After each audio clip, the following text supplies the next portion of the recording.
તો આ તરફ મોરબીમાં મનપાના કેટલાક કર્મચારીઓએ મશીન અને તંત્ર બંનેને ચક્રાવે ચડાવી કૌભાંડ આચર્યું છે। મોરબી મનપામાં 8 કર્મચારીઓ સામે પોલીસ ફરિયાદ થઈ છે। તેમના પર આરોપ છે કે મોરબી મહાનગરપાલિકાના વર્કશોપ વિભાગમાં ખોટી હાજરી પુરાવી નાણાકીય ઉચાપત અને ભ્રષ્ટાચાર આચર્યો છે। ઉચાપત માટે તેમણે જબરો કિમિયો અજમાવ્યો। જ્યારે કર્મચારીઓ ભરતી થયા ત્યારથી જ તેમના ખોટા ફિંગરપ્રિન્ટ અને ફેસ આઈડીનો ખોટો ડેટા હાજરી નોંધતા મશીનમાં કૌભાંડ કરીને આચર્યું। આ સાથે જ એટેન્ડન્સ અને મશીનમાં પોતાના ફિંગરપ્રિન્ટ અને ફેસ રિકોગ્નિશનનો ઉપયોગ કરી અન્ય કર્મચારીઓની પણ ખોટી હાજરી પુરાવતા હતા। જો કે સીસીટીવીમાં તપાસ થઈ અને આ કૌભાંડ સામે આવ્યું। કર્મચારીઓએ લેખિતમાં આ મામલે કબૂલાત અને માફીનામું આપ્યાનું પણ પોલીસ ફરિયાદમાં જણાવાયું છે।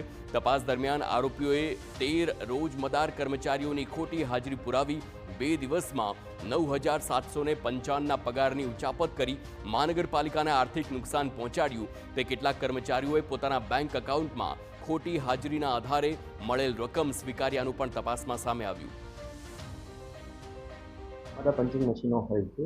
એ પંચિંગ મશીનોમાં અમે લોકોના અંગૂઠા લીધા હોય છે।